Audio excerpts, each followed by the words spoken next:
Tere hommikust, mina olen Lempe-Maria Sihvre ja meie tänase mentorkoolituse teemaks on siis tikkimine ehk alustame päris algusest. Et kõigepealt muidugi tuleb mõelda välja, mida tikkida ja leida kavand ja kui mul on nüüd kavand ja kangas, siis esimene asi, kuidas ma saan selle kavandi kangale. Et siin on päris palju võimalusi, et alustame vast kõige lihtsamast. Mul on ta siia paberi peale kopeeritud see kavand. Ja nüüd ma lihtsalt suured motiivid lõikan sellest paberist välja.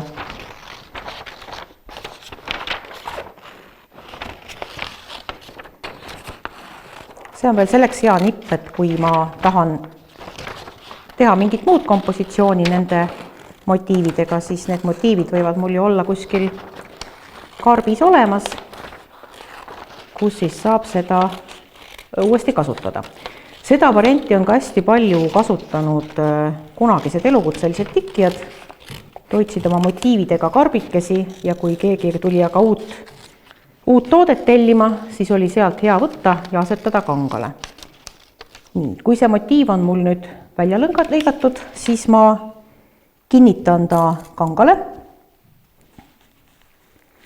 Ja mul on näiteks kas siis keelpliiatsiga või selliste hõbedaste pliiatsitega lihtsalt joonistan selle motiivi järgi mustri kangale. Seda varianti saab siis kasutada sellisel juhul, kui mul on kas siis selline lihtsam kompositsioon või ma olen kibe käsi ise kompositsioonide koostamisel, et siis saab kasutada neid lahtiseid motiive.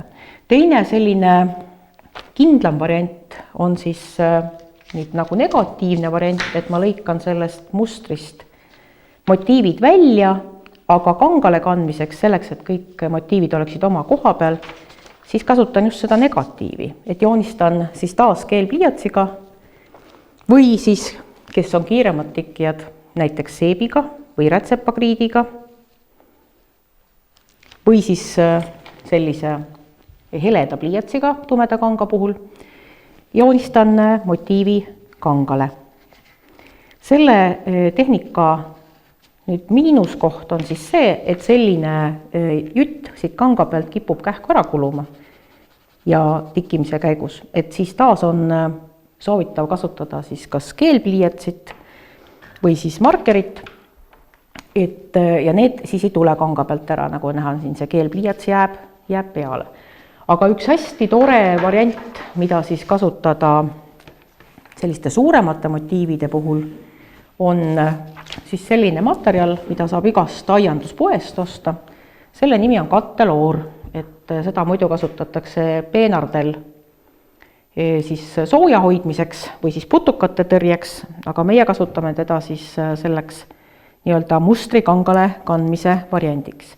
Nüüd oluline on siin, et ma panen kindlasti kinni selle mustri ja katteloori oma vahel, sest muidu võib nihkuda kogu see värk siin ja me ei saagi õigesse kohta seda mustrit. Nüüd ta on siia fikseeritud ja võtan siis, soovitav on võtta mingi veekindel pliiats, aga kui seda pole, siis tegelikult ajab ka muu asja ära, näiteks harilik pastakas. Ja nüüd ma joonistan siia katteloori peale selle mustri.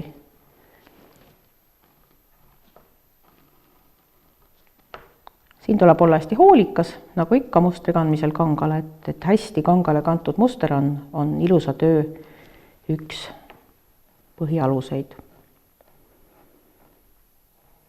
Nii, ja kui mul kogu see muster on siis siia katteloorile kantud, võtame natuke aega selleks.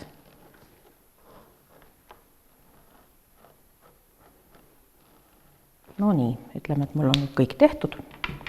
Siis võtan ta siit laua küljest lahti. Te panite tähele, siis mul on siin laua peal selline kaval lauamatt. See on siis arvutihiirematt, mida saab igast bürootarvete kauplusest ja selle sisse on väga mugav kinnitada siis nii jooniseid kui hiljem siis ka seda tööd, mida ma hakkan kopeerima. Ja nüüd samamoodi ma panen siis selle kanga siia mati peale ja jälle taas on oluline, et ma kinnitan siis selle katteloori tüki, ükskõik kui suur ta siis mul on, kes hakkab suurt seinavaipa tegema, siis on ta kindlasti suurem. Ja kinnitan ta siia mati külge läbi kanga, et ta mul ära ei nihku kuskile. Ja nüüd võtan sellise markeri, see on siis korrektorpliiats, on selle asja nimi. Seda saab ka absoluutselt igast bürootarvete kauplusest. Ja lihtsalt täpitan, mitte ei joonista, vaid täpitan seda mustrit siia kangale. Tegemist on siis balloonpliiatsiga, nii et teda tuleb keskelt natuke vajutada, et kes ei jaksa oma sõrmedega teha, siis võib ka mõelda mingi kavalama süsteemi, näiteks pesulõksust välja. Aga igal juhul peab teda niimoodi suruma, et see valge korrektormass siis tuleks sellest pliiatsist välja.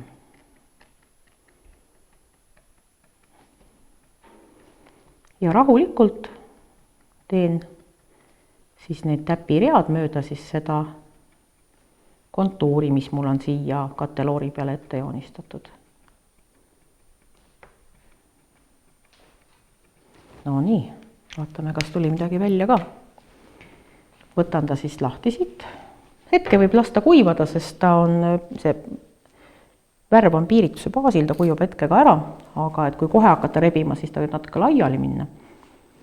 Ja ongi mul muster kangal. Selle katteloori triki juures on veel see hea variant, et kui meil näiteks on selline tore tekk, kus mul on, ütleme neljas nurgas või kahes nurgas on erinevad motiivid, siis ma ei pea tegema üldse mitte rohkem kui ainult ühe katteloori selle motiiviga või motiivikimpuga, mis mul seal siis on. Ja seda sama katteloori tükki saan ma siis kanga peal vastavalt keerata ja teha siis näiteks kas teki või salli erinevatesse nurkadesse selle sama ühe katteloori tükiga selle mustri peale. Et see oli siis nüüd sellised variandid, kuidas kanda mustrit mustale kangale. Aga kui meil on näiteks helekangas või hoopistükkis õhuke kangas, nagu meil siin praegu on, see on linane kangas, et kuidas siis siia peale mustrit saada. Kogu kopeerimise juures on väga oluline siis see, et kangas on kinnitatud aluspinna külge, minul on siin see tore lauamatt, aga kui näiteks seda ei ole, siis võib kinnitada ka siia samasse lauapinna külge ja teha seda näiteks maalriteibiga. Peaasi on see siis, et see kangas ei liigu. Ja siis nüüd me kasutame kopeerpaberit mustri kandmiseks ja kopeerpaberi puhul on, ma üritan seda hästi vähe siis siin katsuda, on oluline siis see, et see kopeerpaberit ei puutuks vastu siis seda kangast, et ma ei puuduta sõrmedega siit pealt, sest nii kui ma seda sõrmedega siia peale lähen, siis kohe jääb see kopeerijutt siia peale. Ja nüüd ma panen siis oma mustri siia peale, et kopeer võiks olla täpselt sama suur, kui on mustri osa, ehk siis mustri osa sellest joonisest, aga et see paber, mille pealt me hakkame siis kopeerima, see võib olla näiteks kas siis kalka või pergament või võib kasutada näiteks ka küpsetuspaberit, minul on ta siin tavaline kopeerimispaber. Et see oleks suurem ja miks?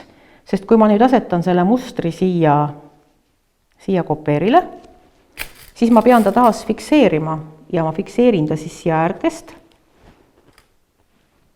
Ja oluline on see, et ma neid fikseerimisnõelu või knopkasid, võib ka knopkasid kasutada, kui on puittalus, ei paneks läbi kopeeri, sest see tekitab jälle musta pleki sinna koha peale. Ja nüüd võtan hästi peenikese otsaga siis pastaka või markeri, väga head on meil eriti, kui see oleks kuulpliiats, mis on tühi. Sest alati võib juhtuda, et suures kopeerimishoos, vajutan väga tugevasti ja vajutan siis selle pastakaga läbi siis siit joonisest ja läbi kopeerist ja rikun siis kanga ära. Ja nüüd on siis selline trikk, et käega siia joonise peale toetuda ei tohi. Ehk siis küll võib ehitada mingeid huvitavaid süsteeme, kuidas seda paremat kätt hoida, aga tegelikult võib seda lihtsalt toetada vasaku käega ja püüan mitte teha näpujälgi siis läbi kopeeri. Et iga toetumine tähendab seda, et jääb sinna selline minu sõrmejälg ja seda ei ole vaja. See on selline pikaajaline ja natukene tüütu töö ka, aga kui see teha hästi korralikult, siis pärast on tikkimine jälle lihtsam.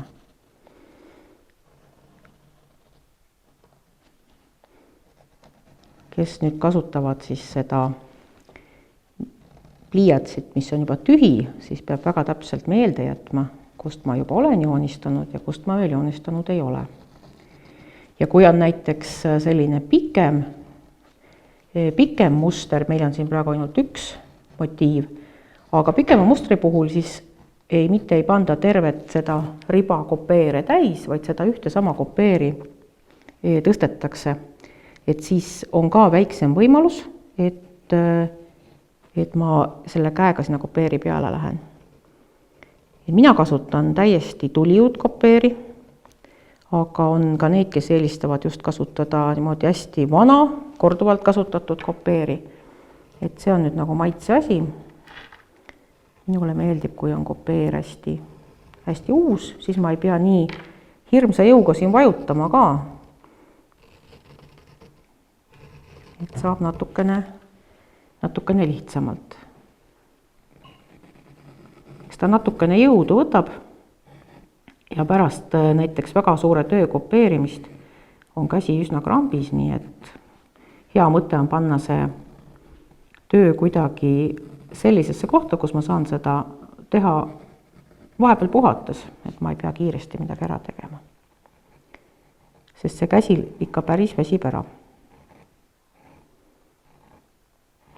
No nii, ja nüüd on siis tõehetk, kas meil on muster peal. Ära võttes samamoodi olen hästi ettevaatlik, et rabistada ei ole siin midagi. Et tõstan.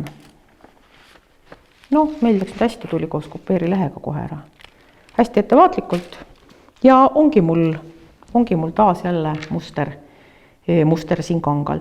Kopeeriga on nüüd oluline veel selline asi, et lasen triikraua hästi kuumaks, panen valge paberi, muidugi mitte selle joonispaberi, puhta valge paberi siia joonise peale ja triigin pikka aega triigin siis selle töö üle, selle joonise üle, et kuumus kõrvetab siis kopeeri siia kinni ja on väiksem võimalus, et ta siis tikkides läheb laiali. Et seda tasub kindlasti teha. On olemas ka hästi toredaid näiteks valget kopeeri, millega saab siis tumedale pinnale kopeerida. Samamoodi pärast tuleb lihtsalt kinni kõrvetada ja igasuguseid huvitavaid ja uusi näiteks isekustuvaid pliiatseid ja muid asju. Eks meil kõik areneb tänapäeval ja vanasti ju tehti seda sama tööd, mis mina tegin täna siis korrektorpliiatsiga, tehti hoopis PVA liimi ja kriidiseguga. Aga alati tasub teha kuskil enne proov, näiteks just nende isekustuvate pliiatsite puhul, sest nendega nad võivad olla mingisugusele teatud materjalile mõeldud, näiteks üldse mitte villasele või näiteks üldse mitte linasele, siidi kopeerimise pliiatsid näiteks linase pealt ei taha hästi kustuda. Ja teine, mis võib juhtuda, on siis see, et teinekord nad reageerivad hiljem keemilises puhastuses. Et see kõik on ju keemia ja on juhtunud, et on mul õpilane teinud ilusa valge mantli ja unistas sinna siis isekustuva lilla pliiatsiga ja pärast esimest keemilist puhastust oli selline rohekas lilla halo. Nii et alati tasub enne teha väike proov, et kas ta kustub, kas ta sellelt materjalilt kustub ja mis siis saab, kui ma näiteks pesen seda asja pärast. Kõiki asju ei pesta ja alati pole see vajalik. Et kui meil on muster kangal ja edasi tahaks juba rõõmsalt tikkima hakata, siis järgmine etapp on ju töövahendite valik. Et sellist paksu mõnusat kalevilaadset kangast võib tikkida täiesti rahulikult ka käe vahel. Aga kes oma tikkimises nii kibe käsi veel ei ole, siis alati on võimalik kasutada siis abivahendit ehk siis tikkimisraami. Mul on siin ka igasugused toredad tikkimisraamid ja neid on meil hästi palju erinevaid ju saadaval, et mida siis tikkimisraami puhul vaadata. Et näiteks villast kangast tikkides, kellel on veel kodus säilinud siis sellised vanast ajast plastmast raamid, siis tasub vaadata sellist asja, et kas see raam pingutub korralikult. Et nõukaaegsetel raamidel olid sellised plastmassist kruvid üleval, mis paksema kanga puhul, kui seda üritada sinna vahele saada, hästi ei toiminud, ehk nad viskavad kogu aeg lahti. Teine, mis väga sellised kõvasti kinni keeratavad plastmasraamid teevad, teevad kanga peale selliseid ümmargusi rõngaid, ta on hästi terav, ta keerab selle kanga sinna vahele ja neid pärast on üsna tülikas siis ära aurutada. Et kõige paremat valik on puitraam, selline puitraam, mis on kruviga reguleeritav. Taas jälle need ilusad raamid, mis tuleb lihtsalt suruda üksteise peale, ei ole reguleeritavad ja sinna ei saa siis vahele panna erineva paksusega kangaid. Et siin on mul üks bambusraam, muidu ta on selline tore raam, aga bambus on elav materjal ja paraku see raam pinguldub jube ebaühtlaselt. Et erinevatest kohtadest, näiteks ma siin ka vaatan, ma võin erinevatest kohtadest vaadata läbi lausa. Ehk siis bambus, jah, väga hästi, kui on mul võimalik valida, siis bambust ma väga hea meelega ei kasuta hoopis tükis.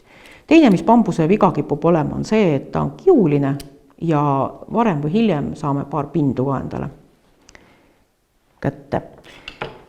Siis igasugused vanaaegsed raamid, mis on ka hästi vahvad, et on ju tore tikkida oma vana-vanaema raamiga näiteks, siis tasub vaadata seda kinnitust siin, et millega ma siit pingutan. Näiteks sellel raamil on selline pikk kinnitus, mis näeb üsna mugav välja, aga kui siia vahele paksemat kangast keerata, siis sõrmed saavad päris haiget seda raami keerates.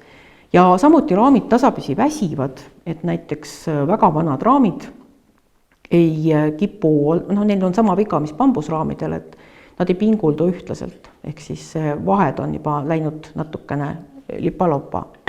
Kõige paremad raamid on siis sellised mitmekihilisest vineerist tehtud, nad on natukene isegi veekindlad või niiskuskindlad. Ja selle üleval siis see pingutuse koht on kruviga, et selline kruvi osa ja seda ma sõrmedega ju tegelikult pingutama väga ei peagi, et tõenäoliselt on igas majapidamises olemas kruvikeeraja või siis näiteks ka tavalise lauanoaga saab seda siit keerata piisavalt pingule, sest kui ma näiteks paksema kanga puhul ei pinguta raami piisavalt hästi, siis varem või hiljem siis see raam teeb niimoodi klõpsti ja hüppab üles. Kui ma nüüd, see on üsna väikene raam, neid raame on erineva suurusega, et ümmargust käes hoitavat mitte lauaraami ei ole mõtet osta ka sellist väga suurt, et siis on mõtet juba investeerida profiraami, mis on suur ja neljakandiline. Aga sellised, umbes nii suured ajavad asja ära täiesti vabalt. Ja kuidas ma seda tööd siis nüüd raami panen? Kindlasti laua peal, mitte õhus, et panen selle kanga alla, keeran ülemise raami võimalikult lõdvaks, laua peal panen ta peale, jõuga ei ole vaja suruda, mul on võimalik siin järgi anda kohe. Nii, ja nüüd natukene pingutan ja vajutan siis ülemise raami natukene allapoole kui alumise raami, et see töö kerkib natuke nagu ülespoole. Ja nüüd võtan siis kruvikeeraja või lauanoa ja keeran selle hästi-hästi kõvasti kinni. Ja mul ongi tööraamis. Et kui meil on tikitav osa suurem kui see raam, mis väga sageli siis sellise väikese raami puhul ju ka nii on, siis selleks, et ma ei keeraks, kui mul näiteks siin on juba uhked tikandid, selleks, et ma ei keeraks tikandeid puruks või neid paigast ära ei nihutaks, siis selle tikitud osa peale on hea mõte panna mingi õhukene kangas. Proovime selle korra läbi ka, et mul on siin üks tikitud padi. Kui ma näiteks tahaksin siia midagi juurde tikkida ja mul on vaja raam näiteks panna siia koha peale, aga mul on siin juba tikand, siis ma võtan lihtsalt õhukese kanga ja asetan ta siia vahele.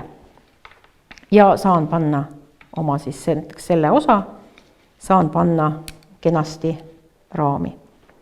Ja siis ma ei riku seda ära, see õhukene kangas, see võib olla õhukene batistist taskurätik näiteks või vana siidisall, mis on ka väga hea, päris siidist, kunstsiidist kipub natukene libe olema. Siis selle võib panna siia vahele. Ja sama lugu on siis näiteks, kui raam on selline hästi, kas väga pehme materjal või natuke karvane materjal ja raam kipub ikkagi tegema neid maandunud UFO jälgi sinna töö peale, siis on hea mõte siis raam käia ka peenikese, kas siis siitpaela või mingisuguse puuvillapaela või batistiribaga siis terve raam ülemine, alumine, siis see hoiab ka siis seda materjali, et ei teki selle materjali peale siis neid kurje vajutusjälgi. Nii palju siis raamidest.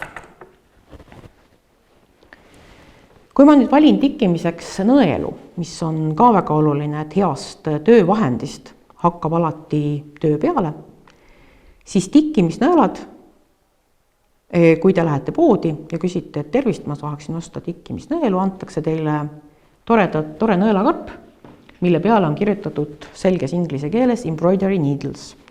Paraku suurem osa maailmast peab tikkimiseks ristpistet ja ristpiste nõelad on hästi tömbiotsaga. Tömbiotsaga nõelaga ei ole meil siin midagi teha, kui me tahame teha ilusat Eesti lopsakat lilltikandit. Tikkimisnõel peab olema hästi terav, nii terav, et võtab lausa vere välja. Ja oluline on see, et nõela pea ja nõela keha oleksid ühesuurused. Ehk siis ei tohiks eelistada selliseid väga suure peaga nõelu, et sealt läheb küll lõng hõlpsasti läbi, aga pärast ma siis sikutan jõuga seda tikandis seda lõnga ja taas see siis rikub selle tikandi ära. Oluline on see, et selle nõela pea oleks hästi selline sile, libe, et mõned nõelad on hästi terava otsaga, aga tikkides tuleb teda teinekord lükata sõrmega ja näpuga ja kus siin iganes veel käega ja see teeb siis sõrmed katki, et seda eelistada selliseid siledaid, ilusaid nõelu. Ja loomulikult ei saa ühe nõelaga siis igavesest ajast igavesti tikkida. Paraku nõelad kuluvad päris ruttu. Ehk siis üks selline tore nõel kestab enam-vähem ühe diivanipadja, et pärast seda on tema ots juba nürinenud ja siis temaga enam hästi tikkida ei saa. Ja nende nõelte nimetus meie kaubandusvõrgus on millegipärast parandusnõelad. Ehk siis mida peab parandama, seda ma ei oska öelda, aga sobivad hästi tikkimiseks siis nõelad nimetusega parandusnõelad. Kuidas ma valin nõela suurust, see on alati vastavalt lõngale, ehk siis nõel peab olema pisut suurem kui siis see kahekordne lõng, eks ju, et nõel peab tegema lõngale piisava tee ette, selleks, et ma saaksin teda lahedalt läbi kanga tõmmata, sest taas selline jõuga kiskumine ei taga ilusat tikandit. Milliseid lõngu kasutada? See on küll täiesti maitse asi. Et mina eelistan selliseid lõngu, mis on hästi ühtlase keeruga, korrutusega. Ei saa eriti tikkida efektlõngadega, kindlasti ei saa tikkida harutatud lõngaga, sest harutatud lõng on ebaühtlaselt kulunud. Ja paraku siis taas selle tikandi kvaliteet ei ole just see kõige parem. Teinekord on muidugi hädasti vaja just seda tooni, mis kuskilt kampsunisabast saab.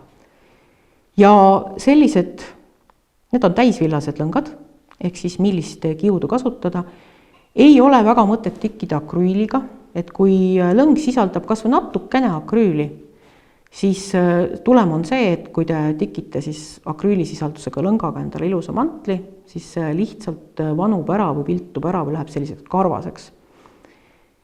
Väga hea kiud on siis poluamiid, kunstkiududest, ehk siis kõik sokilõngad. Tasub alati mõelda sama loogikaga, et näiteks sokk peab ju ka vastu pidama jalas ja samamoodi tikkimislõng, ta käib siit kangast nagu korduvalt ja korduvalt läbi ja oluline on siis see, et ta ei läheks katki või ta ei läheks topiliseks. Need lõngad on Uus-Meremaa lambavillast, kus ta peab olema hästi pika kiuga, siis see tikkimislõng, et ma saaks võtta normaalse pikkusega lõnga ja et see ei hakkaks mul siis purunema ega toppi minema. Ja mis veel ei sobi, mis kiud on näiteks alpakaga ei saa eriti tikkida, ei saa, merino on ka hästi pehme, kudumiseks imeline, aga tikkimiseks mitte nii väga. Aga väga-väga head lõngad on need, mis sisaldavad siidi või bambust või siis isegi nõgest. Nõgest on küll harva saada, aga ta on ka hästi selline Põhjamaa siid, hästi mõnusad lõngad.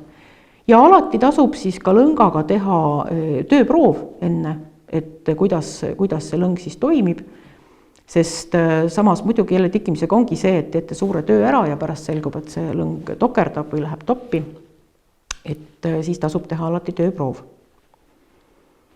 Ja sellised täisvillased lõngad, neid on siis ka hästi tore värvida, võtavad hästi värvi peale, et tikkimiseks hästi vahvad on siis ka sellised neolõngad, mis ongi värvitud kirjuks, mida siis kasutatakse näiteks meil Läänemaa tikandite puhul hästi palju ja muu tikandite puhul.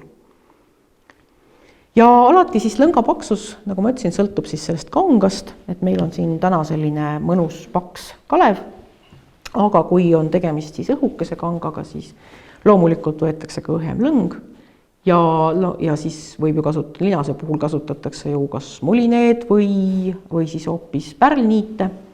Et muline puhul küll alati, nagu ka villase lõnga puhul, asi, mis tasub teha veel, on siis värvikindluse proov, et lõngad ei annaks värvi, mis võib ka juhtuda ja kui see lõng siis annab värvi, esiteks, kuidas tehakse lõnga värvikindluse proovi, võetakse jupike seda lõnga, pannakse märja lapi vahele ja lastakse kuuma triikrauaga üle. Kui jutt jääb järgi, siis on selge, lõng ei ole värvikindel, kui lapp jääb puhtaks, siis lõng on värvikindel. Ja mis siis teha, kui ma olen ostnud endale just selle värvitooni, mida ma hirmsasti tahan kasutada, ja ta ei ole värvikindel, kõige lihtsam tuleb ta lihtsalt pesta läbi uuesti. Näiteks mulineede ja pärlniitide puhul siis ka sageli keedetakse läbi, et saada see üleliigne värv sealt välja või värv ära kinnitada. Ja villase puhul lihtsalt natuke võib siis sellesse loputusvette lisada äädikat, et see ka kinnitab selle värvi ära. Aga reeglina värvi mittepidamine on siis tingitud sellest, et lõng ei ole üleliigsest värvilahusest piisavalt puhtaks pestud. Kui nüüd need muster on kantud kangale, kangas on pandud kenasti raami, siis ongi aeg alustada tikkimisega.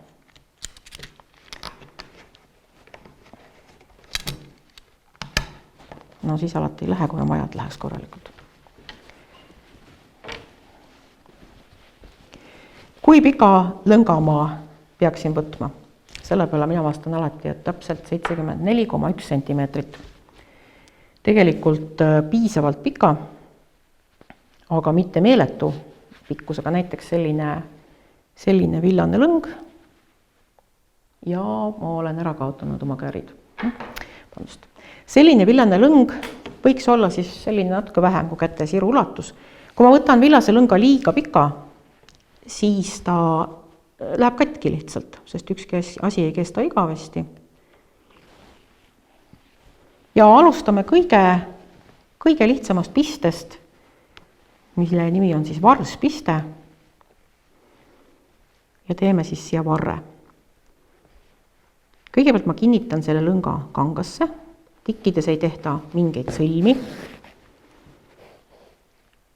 vaid pannakse lõng kangasse kinni selliste tibusammudega ja võimalikult vähe, et oleks siis paremale poole näha. Varspiste on selline piste, kus ma astun sammu tagasi. Pool sammu tagasi ja lõng jääb kogu aeg ühele poole. Kas paremale või vasakule, see on igaühe maitse küsimus. nagu ka see, kas tikkida tuleb ülevalt alla, pealt üles, peaasi on teha nii, et ilus oleks.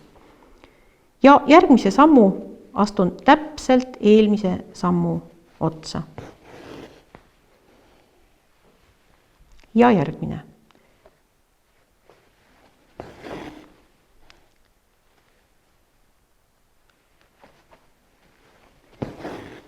Ja selliste sammudega tikin siis nii-öelda mööda joont. Ja kui varspiste on selge, siis võib asuda juba rõõmsalt tikkima,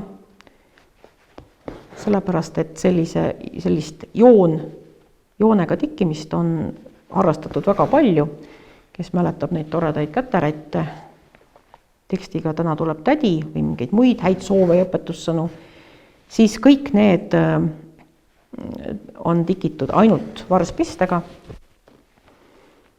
Nii et sellest täiesti piisab juba toreda tikandi tegemiseks. Ütleme, et nüüd mul on see jupikene siit valmis. Rohkem ma ei soovi, ma tahan, et ta olekski selline poole peal.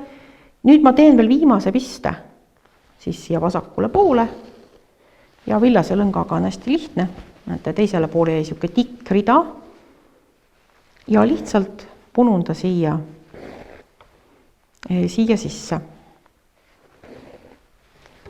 Ja lõikan kohe otsa ära. Töö vasakule poole ei jäeta mitte kunagi midagi rippuma, sellepärast, et töötades töö paremal poolel, kui ma jätan siia vasakule poole selle üleliigse lõngajupi, et ma teen pärast edasi, siis varem või hiljem need lõngajupid lähevad omavahel sassi ja töö vasakule poole tuleb selline rüüuvaiba moodi asi. Ehk siis oluline on see, et töö vasakpool oleks ka korrektne, mis näitab head tikandit, et ta ei ole küll päris sarnane paremale poolele, aga ta on puhas, korrektne ja siin ei ole mingeid sõlmi ega lipendavaid lõngaotsi.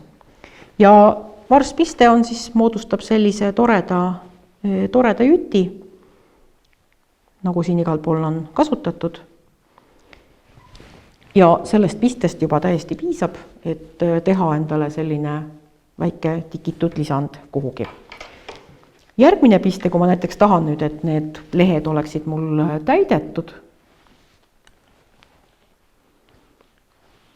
teine parem, et tahan teha selliseid täidetud lehti, siis alustades tikkimist on kõige lihtsam teha seda siis mähkpistega.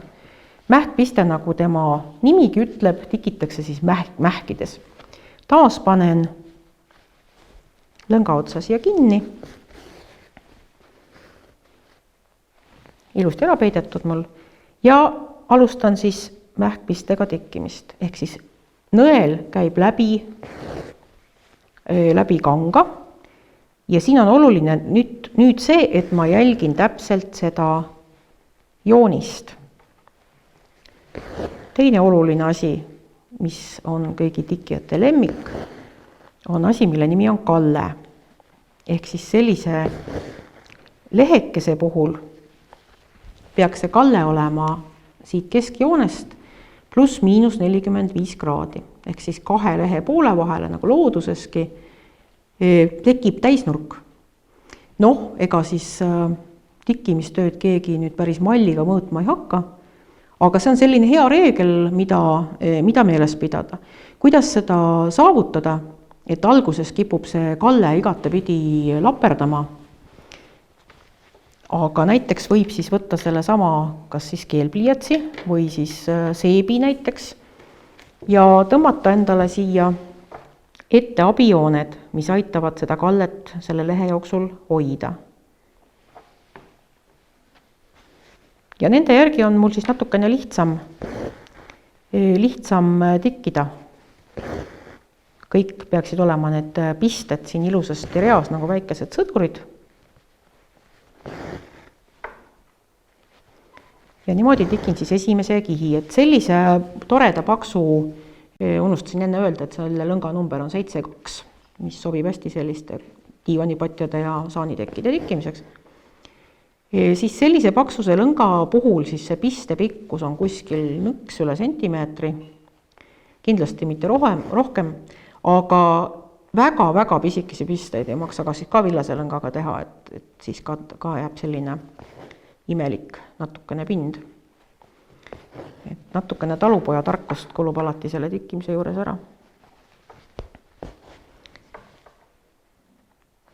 Ja taas, kui ma olen selle osa ära tikkinud, mis mulle siis nüüd meeldis selle lõngaga teha, nii ma tahaksin hakata varjutama, tegema järgmist kihti, siis lihtsalt, või saab lõng otsa, mul on vaja lõnga jätkata, lähen töö vasakule poole ja mähkpiste puhul on hästi lihtne, ma lihtsalt punun ta siia kihtide vahele.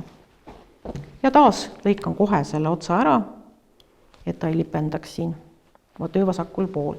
Ja nüüd ma soovin näiteks, et ma tahan järgmise kihi teha teist värvi, ehk siis see on just Eesti tikandile hästi iseloomulik, see niimoodi kihi haaval värvidega nagu maalimine, et selline varjutamine, siis panen aga järgmise lõnga nõela taha. Ja taas, kui nüüd mul on olemas vasakul poolel juba siis see kiht, ma võin ka siia lõnga kinni panna, aga kui ei viitsi seda tööd väga keerata, näiteks kui on suur raam, siis saagi keerata. Siis kinnitan paremale poole. Ja nüüd järgmise kihi tikin kohe rahulikult eelmisele kihi peale, vahele ja üle. Ei pea lugema siin, et 2 lõnga ja 1 lõng, et mida ma ei saa öelda, et ebaühtlased, aga erinevama pikkusega need pisted, mis siia peale tulevad on, seda rohkem siis värvid nagu omavahel seovad kokku või ühilduvad, et tekib selline ilus varjutatud pind.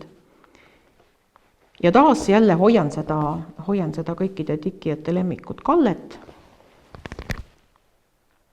ja saangi siis sellise, nüüd siia siis teise kihi, et pisted ei pea olema kõik kramplikult ühe pikkused, kui mul on sellise pinna täitmine, et siis ma võin neid teha erineva pikkusega, et oluline see tulemus.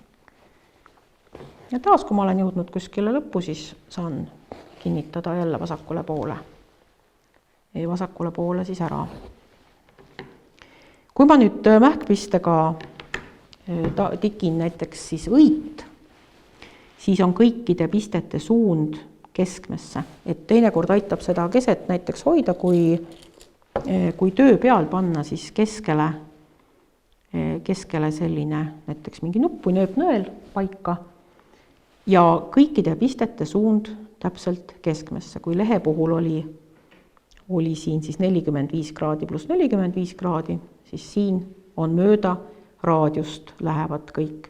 Et see on üks põhilisi vigu, mis siis tehakse algajate tikkijate poolt, et kui mul on selline õis, siis tegelikult esimese piste ma teen täitsa sirgelt.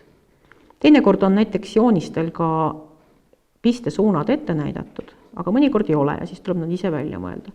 Et mis kipub juhtuma on see, et alustatakse küll ilusasti sirgelt, aga kui nüüd siia otsa jõutakse, siis kipuvad kõik need pisted ennast risti keerama. Mis siis juhtub, et kui ma sellise suuna puhul on nad mul kõik raadiusesse, ehk siis siia, siis siin tekib ju selline ebakõla, ehk siis keskmine peaks olema täitsa risti. Ja see ei ole juba väga ilus.